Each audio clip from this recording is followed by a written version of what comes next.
Welcome to the stage, Ann Ronayne. Have fun. On June 21st, 2001, I got punched in the face. The bottom of my right orbit was shattered and had to be wired back together in surgery, and I spent 2 weeks with my lower eyelid stitched to my forehead.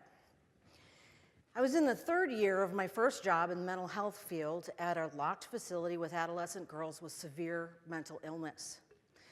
On this day, a 16-year-old girl who couldn't manage her anger in an efficient or effective way was pounding her head against the walls and against the metal casings around the doors. When talking didn't work, staff decided that we needed to use physical management. She regained some control and we started escorting her back to her room, one staff on each side holding onto an arm. Halfway there, she complained that we were hurting her, and my coworker on the right side loosened her grip. The young lady threw a perfect haymaker into my right eye. In a mental health facility, physical management is considered a therapeutic intervention, and so it has a planning stage and an execution stage and a recovery stage. The recovery stage includes debriefs that are intended to reconnect the staff and reestablish a therapeutic rapport with the resident. While I was in the emergency room, they asked me if I'd be back the next day for the debrief. The human decision-making process typically happens in the frontal lobe, and it's usually pretty smooth. What to wear to work, what to have for breakfast, chocolate or vanilla. The brain collects information it's already stored, deliberates, makes a decision, the body carries out the decision, and the consequences determine the next choices.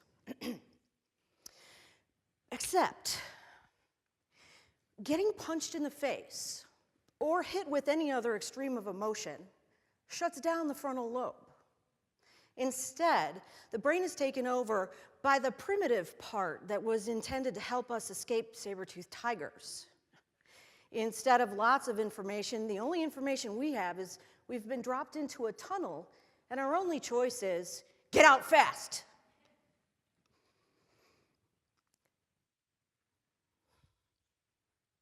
My process of decision-making in the moment that I was asked whether I would be back the next day sort of echoed off the walls in the tunnel with a great big hell no.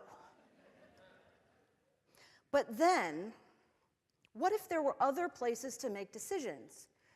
What if instead of thinking of it as a tunnel, we thought of it as a hallway?